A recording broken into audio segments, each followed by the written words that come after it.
눈의 여왕. 7가지 이야기. 첫 번째 이야기. 거울과 거울 조각. 자, 그럼 시작할까? 이 이야기가 끝나면 여러분은 의외로 많은 것을 알게 될 것이다. 이 녀석은 아주 성질이 사나운 호브고블린이다. 이 고블린은 아주 사악한 종류의 도깨비 요정으로 사실 악마나 다름없었다. 어느 날 이 악마가 요상한 힘이 있는 거울을 마침내 완성해 기분이 무척 좋았다. 이 거울은 선하거나 아름다운 것을 비추면 쪼그라들어 거의 보이지 않고, 반면에 아무짝에 쓸모없고 추한 것은 도드라지면서 훨씬 더 추하게 보였다. 이 거울에서 아름다운 풍경은 끓는 물에 데친 시금치처럼 보이고, 아주 선한 사람은 섬뜩해 보이거나 물구나무를 섰다. 얼굴은 알아볼 수 없을 만큼 일그러졌다. 주근깨가 하나 있는 사람이라면 코와 입까지 죄다 주근깨로 뒤덮여 있는 것처럼 보였다. 아주 웃기는군, 악마가 말했다. 사람의 마음에 흐르는 선하고 경건한 생각도 이 거울에서는 음흉한 미소로 보였다. 악마는 이 독창적인 발명품에 크게 웃음을 터뜨렸다. 이 악마가 가르치는 호브고블린 학교 학생 악마들은 기적이 일어났다고 모두에게 알렸다. 이제 이 악마들은 처음으로 이 세상과 세상 사람들이 진짜로 어떻게 보이는지 알 수 있다며 떠들어댔다.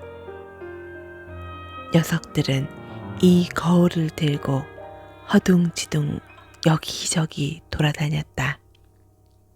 마침내 지구상에 살아있는 사람이나 돼지는 이 거울로 온갖 순환을 당했다. 이윽고 악마들은 하늘로 올라가서 천사 그리고 신을 조롱하고 싶었다. 거울을 들고 높이 올라가면 갈수록 악마들이 거울을 움켜잡을 수 없을 만큼 거울은 점점 더 끔찍하게 웃었다. 더 높이, 더 높이, 천국과 천사에 점점 더 가까이 갔다. 문득 그 웃음 짓는 거울이 무지막지하게 흔들리더니 녀석들의 손에서 미끄러져 나가 땅으로 떨어져서 수천, 수만, 수백만, 수십억 조각으로 산산이 부서졌다. 어쩌면 그보다 더 잘게 깨졌을 것이다. 이제 이 거울을 깨지기 전보다 훨씬 더 큰 문제를 일으켰다. 어떤 것은 모래알보다 잘게 깨졌는데 이것이 넓은 세상으로 퍼져나가고 있었다. 일단 사람들의 눈에 들어가면 눈 안에 그대로 남아있다가 그 사람이 보는 건 무엇이든 왜곡시켜서 사물의 오직 나쁜 면만 보게 했다. 아무리 유리 조각이 작아도 거울 전체에 있던 것과 똑같은 힘이 있었다. 몇몇 사람들은 마음속에 유리 조각이 박히기도 했는데 심장을 얼음덩어리로 만들어버리기에 무척 끔찍했다. 어떤 것들은 제법 커서 창문 유리로 썼다. 그 너머로 친구들을 내다보는 그런 창문은 아니었다. 그 그 유리 조각으로 안경을 만들기도 했는데 사람들이 또렷하게 보려고 이 안경을 썼다가는 큰일이 난다. 악마들은 그게 하도 웃겨서 옆구리가 아프도록 자지러지게 웃어댔다. 그 유리에 미세한 조각이 여전히 허공을 떠돌고 있다. 이제 무슨 일이 일어났는지 들려주겠다. 두 번째 이야기. 어린 소녀와 어린 소년. 큰 도시에는 집도 많고 사람도 많기에 작은 마당을 갖기도 쉽지 않아서 사람들 대부분은 화분 하나로 만족해야 했다. 하지만 이 가난한 두 아이가 사는 곳에는 화분보다는 조금 더 큰 텃밭이 겨우 하나 있었다. 둘은 남매는 아니었지만 남매만큼이나 서로를 퍽 아꼈다. 부모님들은 다락방이 서로 가까이 붙어 있는 집에 살았다. 두 집 사이 지붕이 만나는 곳에 빗물통이 흐르고 창문이 서로 마주 보아서 서로의 집에 가려면 창문에서 창문으로 그냥 넘어가기만 하면 됐다. 이 창밖에 부모님들이 커다란 상자를 하나 두어서 집에서 먹을 채소와 작은 장미나무도 한 그루 키웠는데 아주 잘 자랐다.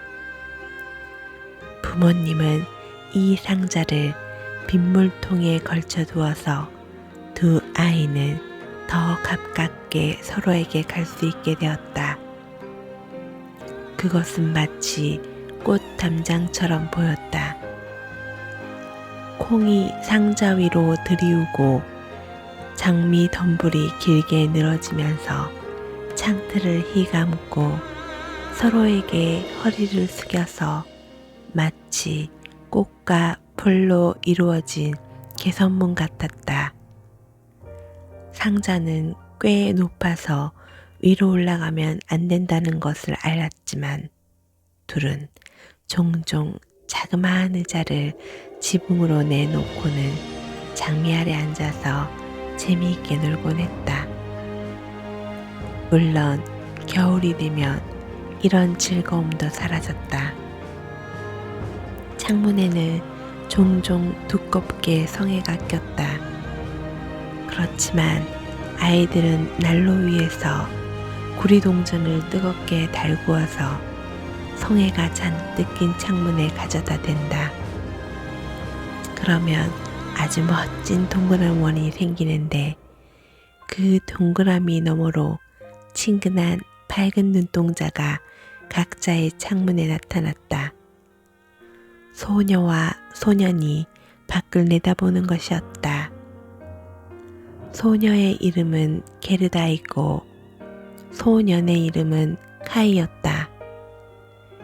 여름에는 한 걸음만 떼어도 서로 어울릴 수 있었지만 겨울에 서로의 집에 가려면 아래층으로 내려갔다가 다시 옆집 계단을 올라가야 했다. 밖에는 눈보라가 치고 있었다. 할머니가 말했다. 하얀 꿀벌이 떼지어 가는 것 좀 보려무나. 여왕벌도 있어요? 남자아이가 물었다. 진짜 벌 사이에는 여왕벌이 있다는 것을 알기에 그렇게 물었다.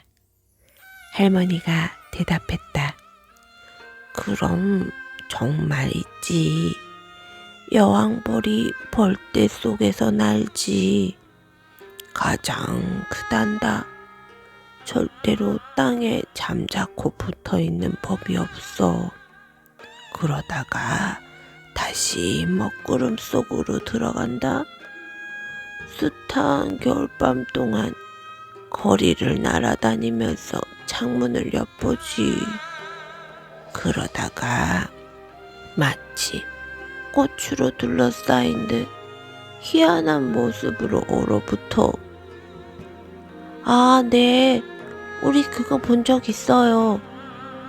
두 아이 다 그렇게 말했다. 그 말이 사실이라는 것을 알았다. 여자아이가 물었다. 눈의 여왕이 여기에 들어올 수 있을까요? 그러나 남자아이가 소리쳤다. 들어오게 하자. 내가 뜨거운 난로 위에 놓고 확 녹여버릴 테니까. 하지만 할머니는 카이의 머리를 쓰다듬으며 다른 이야기를 들려주었다.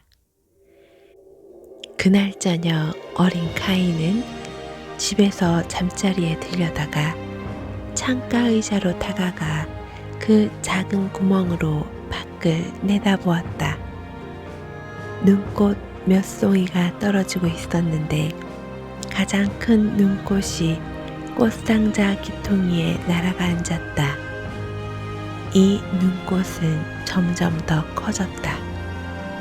그러더니 마침내 여자로 바뀌었는데 아주 섬세하고 투명하리만큼 얇은 하얀 옷을 입었다. 마치 수백만 마리의 별 모양 눈꽃으로 만든 것처럼 보였다. 여자는 아름답고 우아했지만 얼음처럼 반짝였다.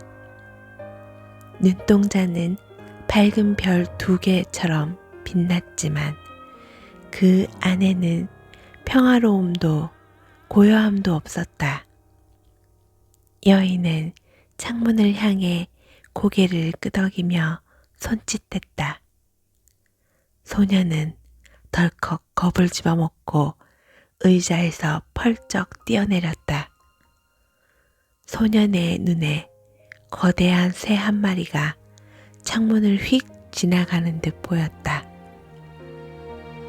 이튿날은 날씨가 맑고도 서늘했다. 이제 눈이 녹고 봄이 왔다. 태양이 비치고 초록불이 돋아났다. 제비들이 둥지를 틀고 집집마다 창문을 열었다. 또다시 아이들은 집 위 빗물통 위 그 작은 지붕마당에서 놀았다. 그해 여름 장미가 아주 아름답게 피었다. 게르다는 성가 하나를 배웠는데 거기에 자신의 꽃을 떠올리게 하는 장미에 대한 가사가 한 줄 있었다. 게르다는 카이에게 그 노래를 불러주었고 둘은 곧 그 노래를 함께 불렀다. 장미꽃이 달콤한 계곡에 틀림없이 예수의 아기가 있을지니. 두 아이는 서로의 손을 잡고 장미꽃에 입을 맞추고는 투명한 햇빛을 올려다보며 예수의 아이가 마치 거기에 있는 것처럼 하늘에 대고 말했다. 정말 아름다운 여름이라고 절대로 시들 것 같지 않은 향기로운 장미돈불 아래 있으니 무척이나 향기롭다고. 어느 날 게르다와 카이는 새와 동물에 관한 그림책을 보고 있었다. 그런데 그때 교회 탑의 시계가 5번 울렸다. 카이가 소리쳤다. 아! 내 가슴이 아파. 눈에도 뭐가 있어. 카이는 눈을 깜빡였다. 게르다는 카이의 목을 잡고 들여다보았지만 아무것도 보이지 않았다. 카이가 말했다. 없어진 것 같아. 하지만 사라지지 않았다. 그건 바로 마법의 유리에서 나온 그 유리 조각이었다. 여러분은 기억할 것이다. 위대하고 선한 것은 무엇이든 작고 추하게 비추지만 모든 사악한 것들은 크게 작은 흠도 엄청나게 크게 비추는 저 호브고블린이 만든 거울을 말이다. 불쌍한 카이. 유리 파편은 심장도 뚫었다. 그러니 심장이 곧 얼음덩이로 변할 것이다. 고통은 멈추었지만 유리 조각은 거기에 그대로 남아 있었다. 카이가 물었다. 너 왜 울고 있니? 그러니까 못생겨 보인다. 난 이제 아무렇지도 않아. 그러더니 불현듯 뭐가 떠올랐는지 이렇게 말했다. 아, 저 장미는 죄다 벌레가 뜯어먹었네. 봐, 이 꽃은 삐뚤어졌어. 게다가 저 장미 어쩜 저렇게 추할 수가 있지? 꼭 자기들이 사는 상자하고 똑같아. 그러더니 그 상자를 발로 툭 찼다. 장미도 확 꺾여버렸다. 카이, 너 무슨 짓이야? 게르다가 소리쳤다. 카이는 게르다가 화를 내자 꽃 한 송이를 더 꽂고는 사랑스러운 게르다만 혼자 남겨놓은 채 자기 집 창문으로 펄쩍 뛰어들어와 버렸다. 나중에 게르다가 자기 그림책을 가져다 주었을 때 카이는 그건 요람에 든 아기들에게나 딱 맞는 책이라고 말했다. 그리고 할머니가 이야기를 들려줄 때마다 언제나 그런데 하며 끼어들었다. 기회를 틈타 할머니 안경을 훔쳐서 자기 코에 걸치고는 할머니 흉내를 냈다.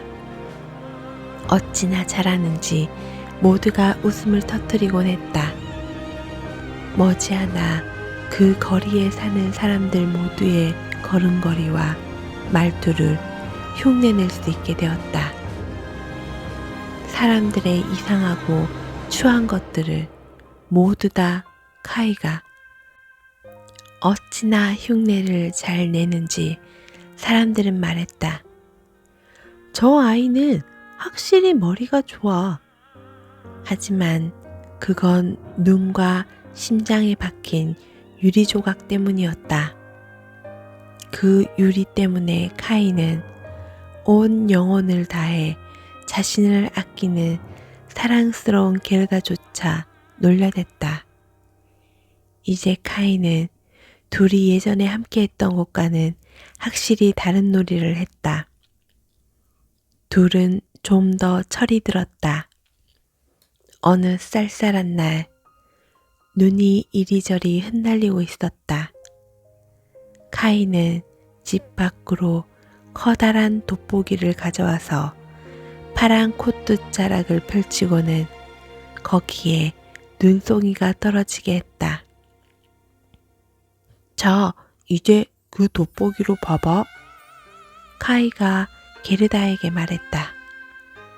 눈송이 하나하나가 훨씬 더 커 보이면서 마치 거대한 십각형의 별처럼 보였다.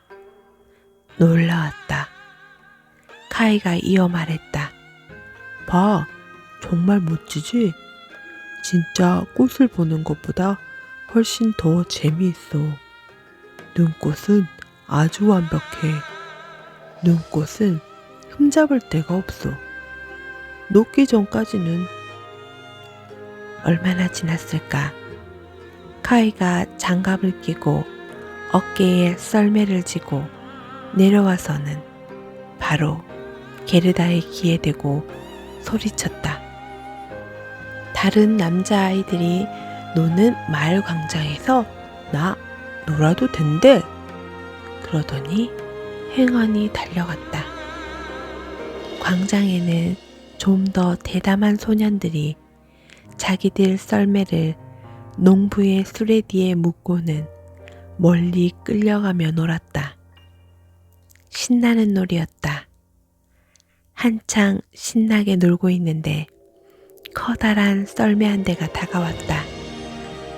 온통 새하얗게 칠한 썰매였는데 마부도 투박한 하얀 털 외투를 입고 똑같이 하얀 털 모자를 썼다. 그 썰매가 광장을 2바퀴 돌자 카이는 재빨리 그 뒤에 자기 썰매를 묶었다. 그러자 썰매는 더 빠르게 거리를 달려 내려갔다. 마부는 친근하게 몸을 돌려 마치 오래전부터 아는 사이인 것처럼 카이에게 고개를 끄덕여 보였다. 카이가 자신의 작은 썰매를 풀려고 할 때마다 마부는 고개를 다시 끄덕였다. 카이는 계속 붙잡고 있었다. 그렇게 마을 입구까지 내달렸다. 문득 눈이 세차게 떨어져 내리기 시작했다. 속도가 점점 빨라지자 소녀는 앞에 있는 자기 손도 보이지 않았다. 커다란 썰매에서 빠져나오려 손에 잡은 밧줄을 갑자기 놓아버렸다. 하지만 소용이 없었다. 카이의 작은 썰매는 단단히 묶여 있었다. 이따금 울타리나 도랑을 넘는 것처럼 펄쩍 뛰기도 했다. 카이는 공포로 온몸이 뻣뻣하게 굳었다. 기도라도 해보려 했지만 떠오르는 건 구구단뿐이었다. 눈송이는 점점 더 굵어져서 마침내 하얀색 커다란 암탉처럼 보였다. 갑자기 눈의 장막이 쓱 벌어지더니 그 커다란 썰매가 멈추고 마부가 자리에서 일어났다. 그 털 외투와 털 모자는 눈으로 만든 것이었다. 마부는 여자였다. 키가 크고 몸매가 가늘프고 눈이 눈부시게 희었다. 바로 눈의 여왕이었다. 여왕이 말했다. 우리 꽤 빨리 왔구나. 추위로 떨고 있는 거냐? 내 곰털 코트 속으로 기어들어와라. 여왕은 자기 옆 썰매에 카이를 앉혔다. 그러고는 카이의 몸을 감싸주었다. 카이는 눈구덩이에 빠진 느낌이 들었다. 아직 춥니? 여왕이 물었다. 그러고는 카이의 이마에 입을 맞추었다. 부르르. 그 입맞춤은 얼음장보다 더 차가웠다. 카이는 심장 반이 이미 얼음덩어리였는데도 심장까지 추웠다. 한순간 숨이 넘어갈 것 같은 기분이 들었다. 그러다 곧 편해지면서 더 이상 추위가 느껴지지 않았다. 내 썰매 잊지 마요. 카이에게는 오로지 이 생각뿐이었다. 둘은 하얀 암탉 한 마리에 썰매를 묶었는데 이 암탉이 등에 썰매를 지고 내내 날아다녔다. 눈의 여왕은 다시 한번 카이에게 입을 맞추었다. 카이는 사랑스러운 게르다, 할머니, 집에 있는 모두를 잊었다. 여왕이 말했다. 이제 더 이상 입맞춤은 없다. 그랬다가 너는 죽을 테니까. 카이는 여왕을 쳐다보았다. 여왕은 무척이나 아름다웠다. 이보다 더 아름답고 예쁜 얼굴은 상상할 수도 없었다. 더 이상 얼음으로 만든 사람처럼 보이지 않았다.